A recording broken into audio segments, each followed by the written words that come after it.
He's mean, a little green, and always has a dastardly kidnapping scheme. He's the leader of the Koopa Troop, and enemy number 1 of the Super Mario Bros, King Bowser Koopa. Whether you're thinking of him, or hell even him, you know he's quite the antagonist and main villain of the Super Mario series. He's arguably the most famous villain in all of gaming. He's a powerful boss and persistent leader, with his constant attempts and plots for conquest and kidnapping of the ruler of the Mushroom Kingdom, Princess Peach Toadstool. In this video, I plan to cover why I think he deserves his own game, who he is, and what makes him so amazing. So without any hesitation, let's crack on. So Bowser, or King Koopa as he's known in Japan, made his first appearance in the original Super Mario Bros. Game released on the NES in 1985.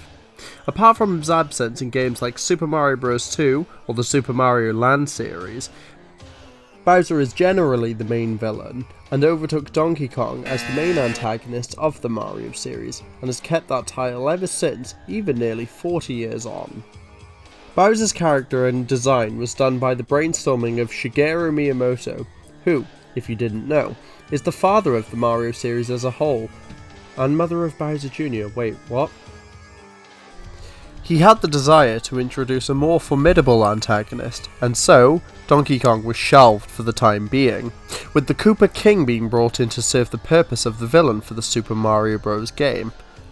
Miyamoto drew inspiration from various sources, including mythological creatures, reptiles, and even real-life animals, like turtles.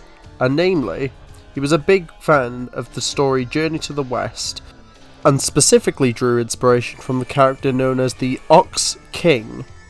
Fun fact, Journey to the West is also one of the biggest contributors to the inspiration for the Dragon Ball series, too, which is, ironically, a series that has both characters named the Ox King, so that's a neat little connection.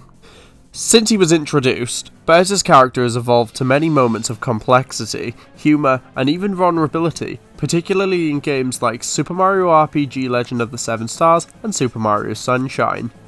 We will talk more about this next one specifically, but I'd say his biggest show of character is in Mario and Luigi Bowser's Inside Story, where we see his comedic and goofy character shine.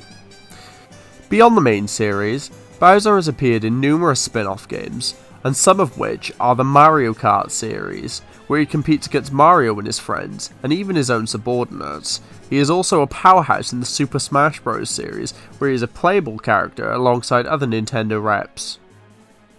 One more recent example is Bowser's amazing role in the Super Mario Bros. Movie, where he's portrayed by Jack Black, and oh my god, his performance is incredible.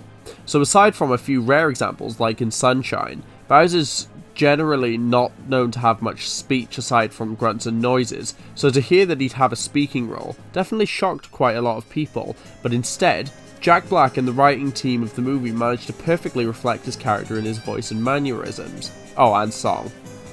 Not only is Bowser a persistent villain, but he's actually a really good father too. Bowser's a single son, no, the Koopalings are not his children, named Bowser Jr. The two are seen often with one another, and the Koopa Prince was first seen in Super Mario Sunshine, and shared quite a lot of similarities with Baby Bowser from Yoshi's Island and the Koopa Kids from the early Mario Party series. In regards to Bowser Jr., Bowser exhibits a strong feeling of protectiveness and will frequently go out of his way to make sure that he is safe. Another noteworthy thing about Bowser Jr. is that in his introduction game, Super Mario Sunshine, he was deceived by his father Bowser into believing that Princess Peach was in fact his mother, and so, Bowser Jr. has a drive to satisfy and impress his father. Even outside of the games, Nintendo uses Bowser and Bowser Jr.'s relationship to reflect a good father and son dynamic, which is actually really cute, with this powerful leader who's nearly controlled a galaxy just casually playing on the Switch with his son. Now that's a good leader. I want Bowser as my Prime Minister.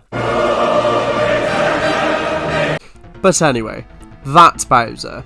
Now yes, I could talk about his other appearances, like how he appeared in the Super Mario Bros. 3 show or Super Mario Bros. Super Show, but if I did that, we'd be here all day, so without any further delays, let's talk about the game that we currently have to the closest real Bowser game. After having developed the second game in the Mario & Luigi RPG series, Alpha Dream, the developers of the series, decided that they wanted to step up their game, and with it, they spent 4 years developing their next work, and on the 11th of February 2009, Mario & Luigi Bowser's Inside Story was released to the world. The game's mechanics followed similarly to the previous games, still having the rhythm-based Bros attacks and making good use of the DS's controls. This time around, however, the attacks and overall control of the game had been refined. Where the previous game had focused on using the X and Y buttons to control the baby variants of the main Bros, Alpha Dream instead now opted to use both these buttons to control Bowser, which was a new plot idea as no Mario game had previously had Bowser in such a protagonistic role in such a way. Now, I am giving a pre-warning of spoilers ahead for the game, but if you've clicked on this, you should have already expected that, but if you really don't want them, I will provide a timestamp on screen here. You still here? Right on, let's crack on. So, the game starts with a lovely little peaceful Toad family, the child running up to his mother. Everything is all good until bam, his dad's been skipping his diet. No, for real though, this is a strange new disease named the Blorbs, which inflates you like a balloon, which is a major issue for the Toads and the Mushroom Kingdom. To remedy the situation, Princess Peach summons Mario, Luigi, and other authorities from the Mushroom Kingdom, like Toadsworth and Toadley, to a meeting. But as usually is the case, Bowser storms in during the meeting and tries to kidnap Princess Peach, not giving a single damn about the crisis going on in the kingdom. The tutorial to the combat of the game starts, and soon enough, Bowser gets his ass. Amid the pandemonium, Bowser meets Forfall, a disguised but cunning salesperson who fools him into eating a lucky shroom that causes him to breathe in everything in his immediate surroundings, including Mario, Luigi, Peach, and the other characters. Now, this may just seem like any other goon, but he's actually someone who ties back to the very first entry in the series, as he was the right-hand man of the main villain of Superstar Saga, the evil witch Cackletta. After his defeat in that game, Forfall had been scheming for a plan for revenge, and now he had it, as Bowser had begun to suck in. Now, Mario and Luigi are tasked to explore through Bowser's organs in an attempt to find their way out, along with their new quirky ally, known as Starlo. Forfall, in the meantime, subjugates Bowser's dominion, seizing control of his entire castle, and brainwashing his henchmen. Now, Alpha Dream actually had a particular situation with the design of Bowser's body, because let's be honest, it's not exactly an appealing sounding place to be, but instead, they opted to make a bubbly and friendly interior, keeping with the style of the series, whilst ensuring that they didn't make it look gross at all, and in all fairness to them, the overall look and presentation of the game does hold up really well to this day. Anyway, this is where the story begins to split, as after helping Bowser regain control of his body, he decides to storm his own castle, aiming to strike Forfall down. But that also doesn't seem to go very well for him. Meanwhile, the dastardly villain is trying to reawaken the Dark Star, a mythical monster with a ravenous hunger for destruction. As this all happens, Mario and Luigi try to stop the Blorbs outbreak by trying to get something known as the Star Cure, something which Bowser is actually racing them to get, as they all find out it can stop the Dark Star. They race to get it, but once Bowser gets his hands on it, he's betrayed by some of his minions, and thusly he decides to eat the cure.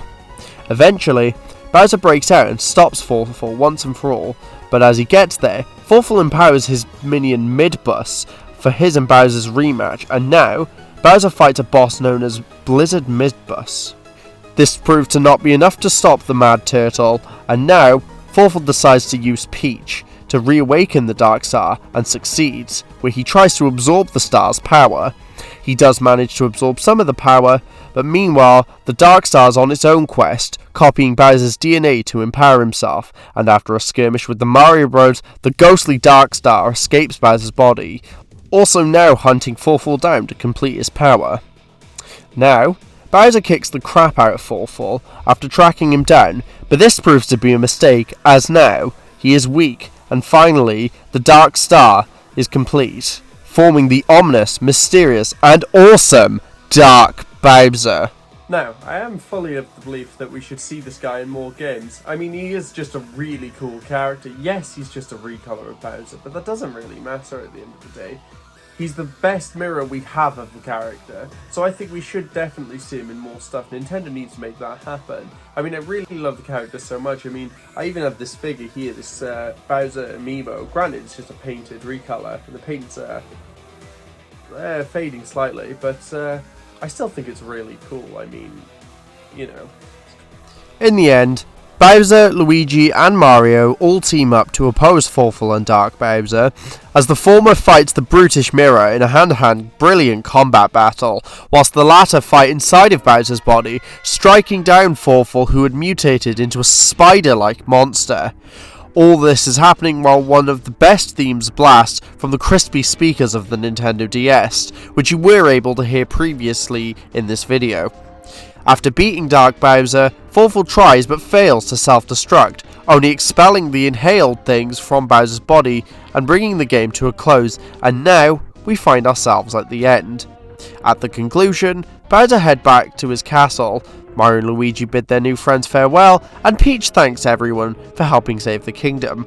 Bowser and Mario continue their ongoing rivalry as the game comes to a close, laying the groundwork for even more adventures. So, why have I explained this to you? Well, a lot would say, well, Cam, there already is a Bowser game. But what I think we need is something where you aren't an extra headline for the Mario Brothers. So, I think we should get a game where Bowser, and possibly Bowser Jr., if you need a player too, should star as the main characters of the game. So why should he get his own game then? The big question of the video. Well, Bowser is one of the only classic main Mario characters that doesn't actually have his own series. Now, if Super Princess Peach was her only game, I would say you could make that argument for her too, but for starters, again, Bowser's Inside Story is a Mario game, whereas Super Princess Peach is her own game. But not only that, we now have Princess Peach Showtime on Nintendo Switch, and that makes matters worse. We have Luigi's Mansion 2 HD coming out, not to mention, meaning not only will we have 3 Luigi's Mansion games, but the first 2 would have actually been remade, so that complicates things on a stupid level as well. Not only that, Bowser's Inside Story isn't even easily available, as it isn't on modern hardware for some reason. The damn remake was released 2 years after the Switch was released, and 8 years after the 3DS released.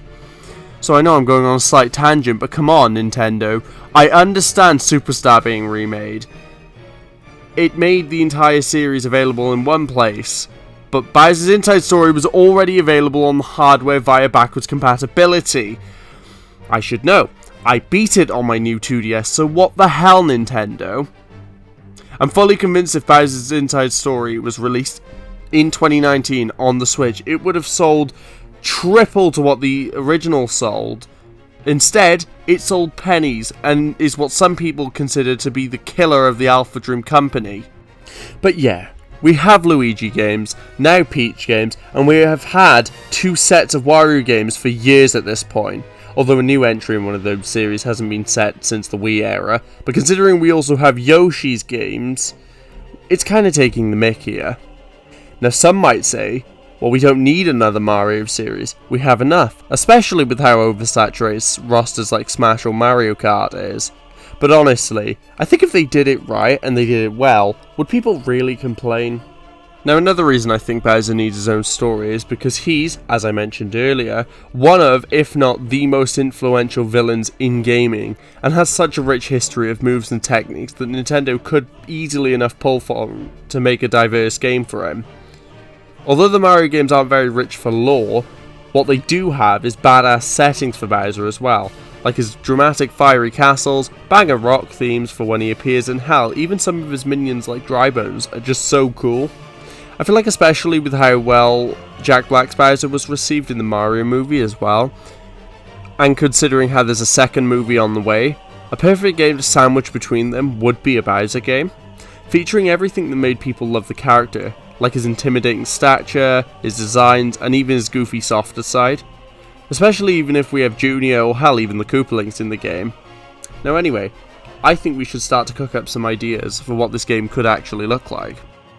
Before I jump into this, I will warn that what I'm about to conceptualize is not at all realistic. Nintendo would never go this far for a side game, so take it with however much salt you feel like. So anyway, we have a few different approaches we could take up to think of a game like this. So let's think about what a game could fall under in terms of genre. I'm gonna start by thinking up what a Bowser platformer could look like, basing off how Mario, Peach, Wario and Yoshi have all followed that trend.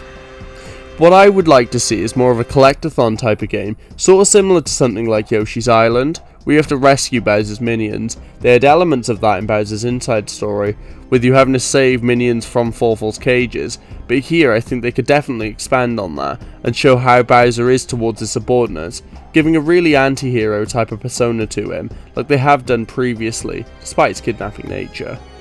However, I think the game type that would suit Bowser the best, and the whole Mario series as a whole, would be him headlining a new RPG series. Now hold on, I know you might think of this as another excuse to yap on about Bowser's Inside Story, but I promise that's only half of it. Look, it saves me making a video about it on its own.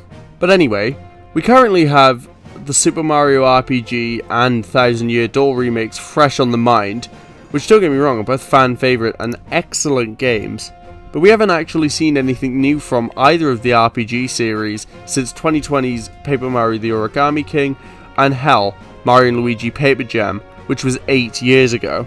That's literally the same time period it took to make the first 3 games, so safe to say, a breath of fresh air would definitely be appreciated, considering how dead the Mario & Luigi series is as well. There's a community been asking for the series to be brought back to life as well, and considering how inconsistent Paper Mario seems to have their battle elements, something that reuses Mario & Luigi's one should be really appreciated, whilst also bringing a Bowser-centered story to life. I think those two would be a brilliant combination. This new Bowser series could also work as a spiritual successor to the Mario & Luigi series, which could definitely benefit Nintendo as well. So let's work off the framework of a Bowser RPG that uses Mario & Luigi's battle mechanics. Boom, you now already have a solid framework to work with. But what would be the set pieces here? First off, am I saying the Wario Bros will be in this game? Well, I'm actually going to say yes, but not in a very main role. You might have them as a tutorial boss or something like that, but they won't be in a starring role like they were in the previous games. They're simply a cameo, but in what world would this be taking place in? Well, if we're building off the idea that Alpha Dream has created this world, why not bring it back to those games? Assuming Nintendo would be allowed to do that, I mean it is their characters after all, then I'd say we should also include Bowser Jr. as a secondary character. They could even do something similar to how the previous Mario & Luigi games had it, where Bowser controls the A and B button, whereas Jr. is assigned the X and Y buttons. We've seen how Bowser teams up with someone akin to himself in the series before, considering he literally worked with a baby version of himself, so it isn't actually that far-fetched to assume something like this is a possibility. Now, the really fanficky part of this video, let's cook up a story. So the game starts like any other RPG, Bowser's being Bowser trying to kidnap Peach, and thus you have your tutorial to the game, and of course you get your ass handed to you by Mario. So Bowser will then retreat to his castle, much like he did at the end of Bowser's Inside Story, wallowing in his defeat. He'd make a few callbacks saying something like, I can't do anything right, whereas his minions or even Junior would then say, well, you defeated Fawful, have conquered literal galaxies, and your own mirror. This is where Bowser would then have the determination haste to get back up and fight. Now this is where I'm going to say Nintendo does what Nintendo does best, and they're going to bring in new people. So you'd have some minions coming in saying someone wants to speak with the Koopa King, and reluctantly, Bowser agrees, and soon enough, standing before him are Wario and Waluigi. Yes, I'm including them. Now this technically would be the first time both of these have appeared in an RPG. Well, Wario was meant to be a cameo in Superstar Saga, but we don't talk about that. Anyway, the Wario Bros present something to the Koopa King. A deal? Confused, Bowser lets them continue. The brothers explain that they found a strange new wand, almost akin to Bowser Jr.'s paintbrush, and that they have a plot to stop the Mario Bros. Once and for all. Bowser Jr. is still there as well, and he looks at the wand, noticing that it strangely has the same logo as his autistic tool. Continuing, Wario explains that he wants to use the strange object's abilities to teleport the Mario Bros into a different realm, one where they can't stop the plots of either parties, but to do that, they need Bowser's help to infiltrate the Mushroom Kingdom. Bowser is skeptical, knowing that he's been tricked in the past, but that's when Waluigi explains that all they ask is for the riches of the pillaged kingdom, and in exchange, Bowser can have Peach and the kingdom to himself. Hearing this, Bowser perks up and agrees, with the Wario Bros smile at one another. And so, the next act begins. You roam through, rallying the Koopa Troop and the Goomba Corps, much like Bowser did in the Mario movie, to invade the Mushroom Kingdom, and after a short while, the invasion begins, giving us the grandest scale invasion we've ever seen from Bowser, with his armies rolling out on airships. Their invasion continues, and soon enough, the Mario Bros are there, standing aboard the airship ready to thwart Bowser's plans. He fights the pair, giving us our second fight of the game, but just as it seems like Bowser's going to defeat the Mario Bros, then appears Wario and Waluigi, both using this new wand to send the Mario Brothers away. And with such simple ease, the Bros are gone. This is strange, as Bowser now feels victorious, but not for long, as Wario attempts a betrayal, but shockingly, as is not to be stereotypical, Bowser fights back, and with the aid of Bowser Jr., you now fight the Wario Bros. The two duos fight very hard, but soon enough, their clash manages to shatter the wand, causing a freakout from both parties as something is released from it. Something bad. It completely decimates the ship, and sends the duo of brothers and the duo of father or son fly off in the distance, and where Bowser then lands in a random field, and it isn't clear where the Wario Bros are, but now they all look up to see Peach's castle shrouded in a strange blue and red mist, much like Bowser did to it in New Super Mario Bros. U. Here's a little concept just to give you an idea what that would look like. Now it's a race to see who can get to the castle first. You jump through various hoops, even ending up having to fight Donkey Kong at one point, as a little bonus thing, but eventually, around the midpoint of the game, you reach the shroud, where you then have to meet the perpetrator. And who is it that is behind all of this? Well, it could be a new character, but I'm feeling a little fun, so I think the perpetrator of all this is the jester Dementio. Now this one's going to seem like a really weird pick because, well, he's kind of dead. But hear me out. So, we learned that in Paper Jam, both paper and regular universe counterparts exist, and that the paper universe is just inside of a book. So now, I'm going to actually say that this Dementio didn't experience the events with the Chaos Heart, and thus has no connection to Count Bleck. He's just a standalone villain here, but the reason I'm going to put him is because in the 3D world, we've seen a lot of clowns and other jester type of characters, so I feel like this would definitely be a good fit and theming for a villain. It also contrasts really well to Bowser's fiery villain persona, so I think I was originally going to put up King Boo as the villain, but I feel like this is definitely a more unique pick. So here we have it, the fight with the jester, but of course, he is one powerful dude. But eventually, you manage to get one up on the clown. Just then, he is smacked in the back by Wario storming in, as he appeared wanting revenge. Now Dementio retreats, still possessing Bowser's entourage. This is where an argument breaks out with Bowser and the Wario Bros, but they don't fight yet, as someone else now appears.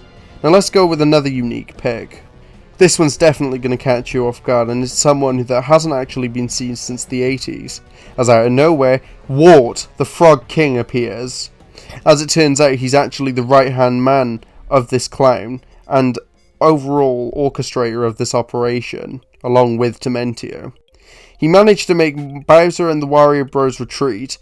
You spend a chunk recollecting yourself to fight Wart, and eventually you storm back into Dementio's new palace, one constructed a lot higher than any of the castles you've ever seen before.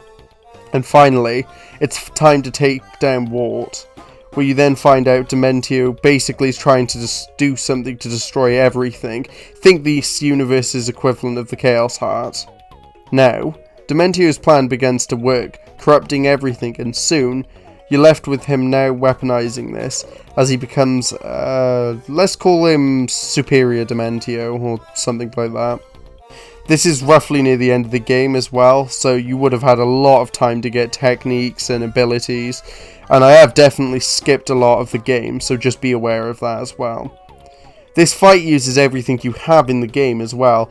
You would transform into Fury Bowser, use different shell attacks, hell, you'd also use your remaining minions and everything, and bam, just when you think you've won, it seems Dementio has something else as he teleports away and something strange happens. Waluigi then seems to act a bit strangely, and soon you'll be facing down the real final boss, as Dementio seems to possess Waluigi, creating Psycho Waluigi. I'm proud of you if you get that reference, by the way. And this now creates a very similar final boss to what we had to deal with in Super Paper Mario, but oh well. Midway through, coming down on a warp star, the Mario Brothers actually appear and aid you in this fight. Wario also helps, transforming into Wario Man, and now you have a 5v1 against Psycho Waluigi. But just as it seems like all hope is about to be found, he summoned Wart once more, reviving him as if the Mario Bros and Wario are left to deal with him. Eventually, you have one final push, and with a bit of luck, you defeat the possessed menace. Finally, the game ends with Bowser being sent flying back to his castle, and the Wario Bros locked up after a three-way standoff, and thus, the game ends. Now, was this a realistic story? God no. Have I skipped a lot of details? Hell yeah. But oh well, it's just a bit of fun. I think realistically you'd end up having about 15 main bosses, and a lot of them would have quite a few little smaller fights to dot between the main boss fights. So I definitely feel like if this was real, you'd end up with a lot of new characters as well, but if I keep yapping about that, we'll be here for days. On to the last part of the video. What do I think this would be like upon release, and would it benefit Nintendo? Well, first off, I definitely think they'd try and hype people up based on nostalgia for the Mario & Luigi series, and I definitely think it would be an early release for the Switch 2, whatever that ends up being called. So with this launching on the Switch 2, we'd probably have a release in its second or third year, and it would be considered very highly for the year, keeping the hype train on for that system. I definitely think if I was going to give it a name, I think it would be called something like Bowser King of Dimensions, and on screen I'm going to show you a little concept art of what I think that cover would look like, so here you go. If you notice, it doesn't actually have Dementio or Wart on it, and that's to keep them as secret little characters. They'd definitely be teased by Nintendo, but people will definitely start to eat that up once they actually find out that they're in the game. So here we have it, the Bowser game. Of course, I don't ever think this will actually happen, but it's not really a concept that I've seen done on YouTube, and I find videos like that quite popular and quite fun to watch, so I definitely think it would have been a good experience to watch for now. So anyway, that's been me. Thank you for watching, and remember, long live the great Koopa King! So I know this is extending the outro a little bit, but thank you for watching, guys. That one's definitely my biggest video so far, and I apologise that it's taken about a week or so to develop. I first worked on it when I uploaded my first video on this channel, and I'm only just now finishing it, but I hope you enjoyed it. It seemed like it was worth it. But yeah. Obviously, I don't think I can produce videos like this at a very efficient rate, but overall, I think with your support, hopefully, I can develop more stuff like this. So please like, comment, subscribe, show any feedback to how you thought the video went that you feel like. Of course, no pressure. But yeah, hopefully we will see more stuff like this. I'm thinking of doing a video like this similar, but for Dr. Robotnik. So hopefully you might see that soon. But anyway, yeah, so this has been me. I am signing off now, so I hope you all have the great rest of your day. Thanks, guys. See you around.